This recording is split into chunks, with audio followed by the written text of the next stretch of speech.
Well, hello there, humans, hippies, earthlings, whoever you are, wherever you are, whatever you're doing, and whoever you're lucky enough to be doing it to. I'm Bushka on Blitz, and it is my very great pleasure to be presenting another of the Tanking Masterclass series. Now, this is a series where I'm going to be combining gameplay from very, very good players from all over the world, and their thoughts and ideas on the tank that they're presenting. This, in fact, is where they present their favourite tanks and talk about how they like to drive them. And today we are lucky enough to have with us Oxbow from Legion, the clan that recently won the Twister Cup in Minsk and are walking around cock-a-hoop with just how bloody awesome they are. And they are bloody awesome. I spent a lot of time with these guys and a lot of the boys who play competitive tournaments in Minsk, and they were just lovely.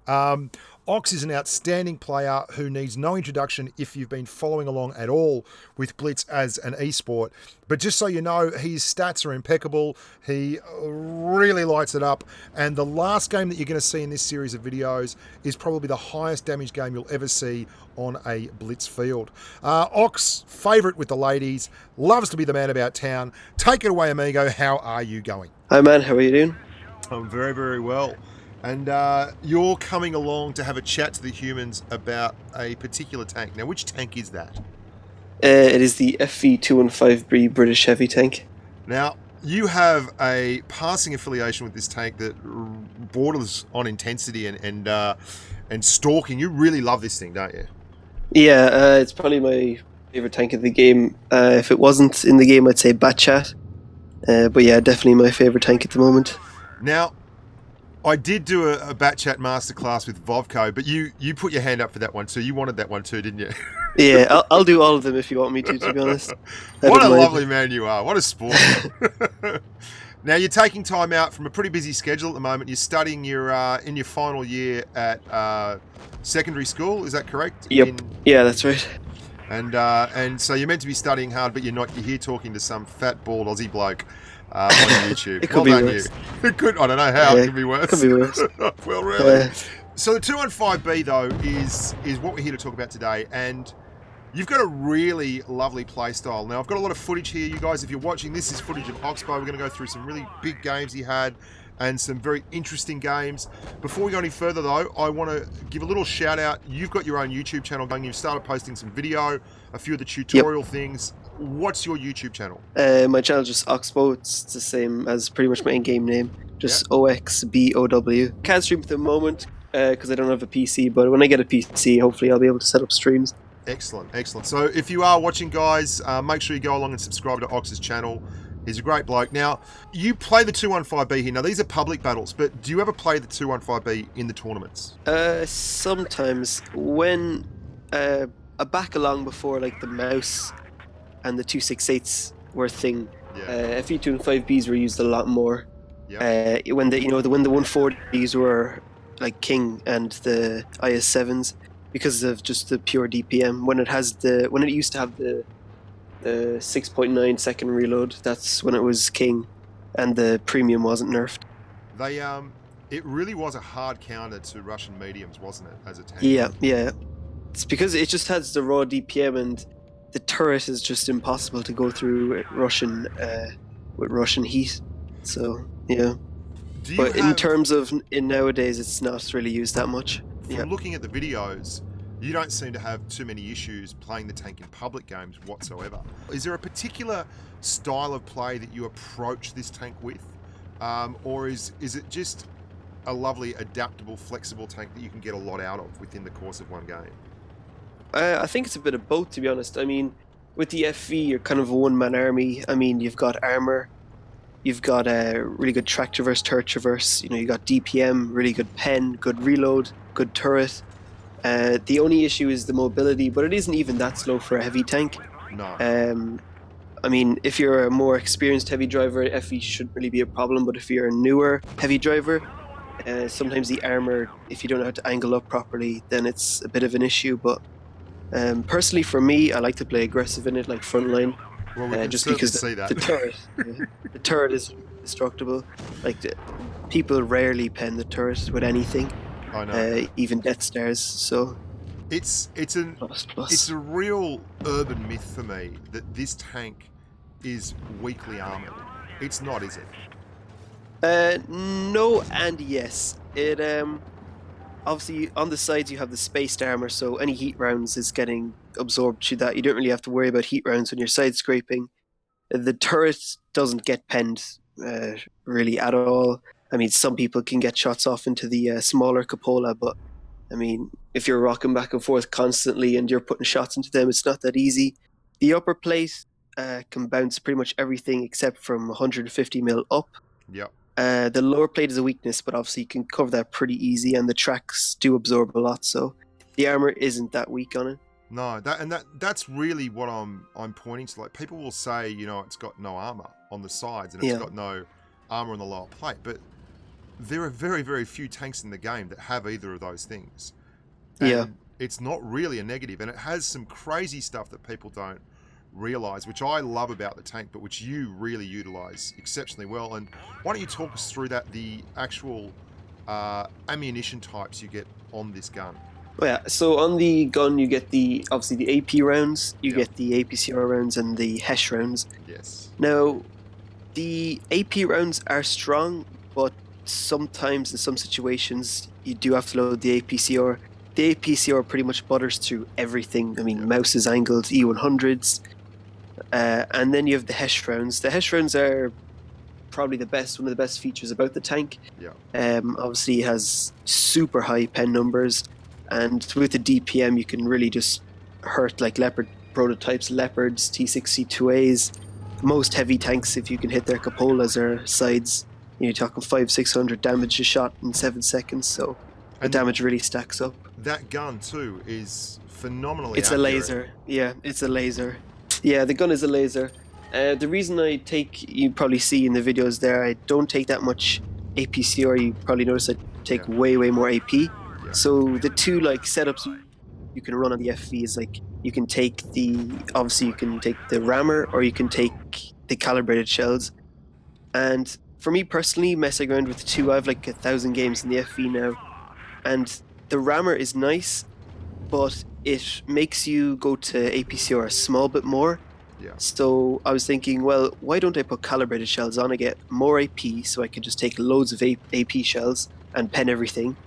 And then plus it boosts my HESH. And if I can use more HESH shells, that's more damage. So that's my logic behind it. Yeah, I absolutely love the way you think. Now, I'm not trying to put myself in anything remotely close to this kind of level of play, but I have the same kind of concept with a lot of things. It's the effective DPM concept. Like, it's all well and good having a really, really high ceiling, but it's absolutely pointless when you can't get there very often. Yeah. And that's the thing, like, when the APCR, like before they nerfed the damage on the premium rounds, most people just ran like full APCR rounds and a few HE in this. Yeah. And then when the premium ammo did get nerfed, for a lot of people the FV kind of got ruined, because obviously, you know, you can't spam the APCR rounds, you have to use AP, and when you're not used to that, sometimes it's kind of annoying. So for me, putting calibrated shells on just allows me to spam AP rounds all the time. I don't really have to worry. Sometimes I do load APCR rounds just to make sure like 100% positive it's going through. But for me, it's just like if I can shoot more AP, that's higher average damage per shot. And then plus it boosts my pen with HE. So kind of it's a win-win for me. Now, a lot of people struggle with this tank particularly. And look, I've never had trouble putting up damage in this tank, but I've had trouble winning games and staying alive. And I watched your video, the game that we're going to play last year, and it really inspired me to go back and play more FV, and I did a lot better at it. And just how effective this tank can be, because it doesn't really miss. But how do you get shots off with that rear turret all the time? Like, a lot of it's just experience. Like, you know that over the front, obviously the turret's mounted on the back, so you can't just poke straight over a ridge. You're going to get crippled from your lower plate. But if you angle like sideways over ridges or backwards over ridges, you find these like really weird angles on the tank, and it works. And as well an experience of like maps, you just know, okay, if I just go here, I have more than enough gun depression to fire like into these guys, or if I go here, you know, I can shoot these guys. Is there any one tank that you particularly struggle with in this FV? If I was playing an FV, probably the most annoying tank to play against would probably be maybe a 263 or a 268. Yeah. 263 obviously because it has monster DPM and it can pen you back pretty much all the time. Yeah. If you're like say face to face with it, saying that you can pen the 263 back, but you're gonna have to load the APCO rounds, and that obviously lowers the damage you put out to him, and he has higher alpha anyway, so he'll probably win on the 1v1. And a 268 because the alpha is like Monsters. the alpha and the heat pen and the mobility, the camo, the reload, the accuracy, the Russian armor. Yeah, it's the gun depression, the everything. Everything, yeah, everything. Just the tank. It's kind of annoying. Yeah. I can see, like, I'm watching a video of you here, and you tend to dominate really confidently against anyone that's tier 9 or put in a match. You almost just take their hit points without taking a whole lot of damage in return. Is that a particular strat you use in this tank to hunt down certain tanks? Like, there's targets you really want to acquire? I mean, for me personally, I just played really dominantly against tier 9s because I know they can't pen me, and I have the DPM that I can just take them out of the game in like 30 seconds. But for me personally, it's the FV is the tank that kills meds. So if I can jump on a flank with mediums or go to a place where they have mediums, I will win that fight 10 times out of 10 because they can't pen my upper plate, they can't pen my turret, and I can pen them every single time. So for me, it's about killing the meds. Yeah, you can see this in the video. You are absolutely destroying medium tanks. Do you think there's a high skill cap on this tank? Yeah, actually, that's what I was saying earlier as well. It's probably one of the higher skill cap tanks at tier 10, just because if you're like unexperienced with like rear mounted turrets and how to like make your armor effective, the lower plate can get fairly destroyed by tanks if you overexpose. And if you come around the corners like with your turret, you'll poke, half your tank will be out and you still can't shoot them, and they can just shoot you all day. And you do get set and fire a good amount. You used to get set and fire way more with the tank, but we'll give me change the percent. But you do. I think it's just one of those tanks you have to be experienced heavy driver with it. If you're a medium player, you probably won't like the FV because it's slow. But I'd say newer heavy drivers will kind of struggle with it as well. Like I had the E5 first, and I went from the E5 to the FV, and like it's just so much better. But I think if I got the FV first, I wouldn't have liked it because the way you have to play it, like you can easily mess up in it, but once you learn how to play it, it's hard to make mistakes. You very rarely poke. Like I noticed that from watching these videos. And explain to people what you mean by poke. My hit points are worth more to me than the enemy team, so if I can avoid taking damage, I will at like all costs. I just look for free shots, like look for shots where someone's not looking at you or in a position where, okay, he's going to bounce me, so I can just pull out and shoot him for free. I mean, trading 1 for 1 is okay sometimes, but I mean, why do that when you can just get free shots? Yeah, absolutely. Yeah, I mean, poking as well nowadays in this meta, I mean, you poke and minus 1.6k. Oh, where did that come from? It's not the smartest idea sometimes to just randomly poke places. And the thing is, the FV for tank destroyers, it's kind of like an easy target because it's kind of slow. It's got a big armor profile, like it's a really long tank. So for like TDs, if they spot it sideways, like it's basically a free farm. So if you can try and like hide yourself constantly, then it makes the enemy team really struggle to pen you and get shots. Do you find it is one of the best tanks you've driven, just in terms of carrying potential at tier 10? Yes and no. Again, it's kind of like at the start when you get it, it's kind of like, oh, this has got like a lot of DPM, so you kind of fall into this trap of you go over aggressive because you think you can like DPM and that's the thing. A lot of people have it. Like I used to do it at the start, was you get overconfident with the DPM, so you push and you push and you push, and all of a sudden you're kind of you got a guy on your arse and you got 2 guys in front of you, and that's when it kind of struggles, because if you have to turn around, like the back of the tank has no armor and the sides, no one's gonna bounce off that. So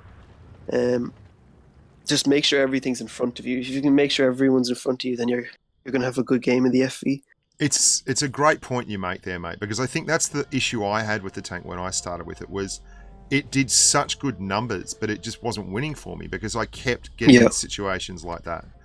So let's move on quickly to your game, the last game you're playing there. You are really aggressive in the tank. You push out to the flank in dunes, and you don't have a lot of gun depression over the front.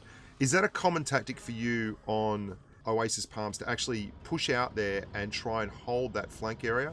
Or is that just because of the team makeup that you made that decision? I go out on that map like with every tank, even if it has no gun depression. Like if I was in a 263, I'd still go out, just because I think it's just a better place in the map. Yeah. And I know the way I rushed into the start, I wanted to try and hunt that T6C2A because he went like really aggressive. And then I started noticing, okay, the Yag Tiger's in front of me and the Leo's on my left. So then I went, okay, I can just free farm a Leo. You can notice I always focus out like the weak targets first, like the guys that have no armor and stuff. Yep. Again, I know the Leo can't pen me, so I'll go hunt him down. And then the next one, and the next one, and the next one. So there's a real order to the madness. There is an actual thought process that you can see moving your targets, and you actually follow the Leo and the 62A around the battlefield. You're playing with an IS-4. Would you recommend that you play this tank in platoon with another heavy that's got a big serious armor profile? The FV215b and IS-4 is probably one of the most dangerous combinations in platoon. I play this tank mainly solo, but if I do jump in a tuna, I don't really mind what people take. But I mean, if you in an ideal world, I'd say take it with an IS-7 or IS-4. Yeah. Just because they are going to absorb so much damage on the front line, and if you can farm behind them, then it's farming simulator pretty much. Now this game is massive, and for those of you watching, I don't know that you'll see a game that has more damage than this anytime soon. Were you actually nervous when you were playing this game towards the end? Funny enough, I actually wasn't, mainly because I didn't think I was going to win. And secondly, I didn't know I did that much damage until the very, very end. Like the last shot into the E100, I noticed my ammo, and I was like, oh shit, I'm nearly out of ammo. So I was like, oh, it must be a good game. I thought I did like maybe, I don't know, maybe 6-7K or something, but when I saw the actual number at the end, I was like, oh, that's pretty good. Don't spoil it yet. Let the people know. Yeah. So you're on the flank and you've been moving around and you're doing something in the FV which I think is pretty cool. You're reversing a lot for shots, and it's almost like a reverse hull down. You're going with like an E5 or something. You can go hull down and use the gun depression over the front. With the FV, you seem to use this tactic a lot, where you reverse up a hill behind a hill. Yep. So, the reason you do that is basically because if you turn the other way, like your nose is going to come over the ridge before you do, and you're never going to get the gun down unless you're sitting on top of the ridge. Obviously, you're going to get shot then. Yeah. It's kind of like a bat chat. The way you have to like reverse into stuff, just because you can get gun depression and you can move away quicker from the ridge at the same time. Did you find driving the Batchat actually had some similarities for you with this tank? Personally, a bit. Especially with like the reversing stuff. I mean, you reverse a lot more in a back chat. I'm almost like 90% of my back chat I'm driving backwards around the place. With the FV, when it comes to like ridges, I think it's just experience, knowing that okay, I'm not gonna have enough gun depression here, or okay, if I reverse into this, I'll have a better angle. And again, sometimes you can poke a ridge and you don't even have to do damage. You just spot everything, and they are not going to pen you with that turret. Like it's one of the strongest turrets in the game, to be honest. It's so undersold, the armor profile in this tank. And I think that's what I was really getting at earlier, is the fact that people don't really appreciate that it does have a turret you can use. They just think of it as soft with a lot of DPM. Mm-hmm. And even like some, you get bounces at like the side of the turret and stuff. Yeah, it's weird because like the turret is like slim. So even if they're looking at like the back of your turret and you angle, kind of wiggle slightly, it can like bounce off the side of your turret, and it's really, really tricky to pen. Yeah, it's also one of the only heavies you're going to roll around in that can actually perma-track a tank. Yeah, it's amazing for perma tracking and really annoying people because they're like, you shoot them, they're like, okay, he's reloading, let's push him down, and then they get like halfway over the ridge, you shoot him again, and you can kind of see the confusion on people's faces, like, what? How did he reload that quick? I love the fact with that tank that with the rear mounted turret, you'll get mediums that will try and circle of death you, and yeah, and it's the funny thing is, when they actually circle of death you, it's kind of good for you because most of the time, except the only tank that you can't hesh in the side is the Object 140.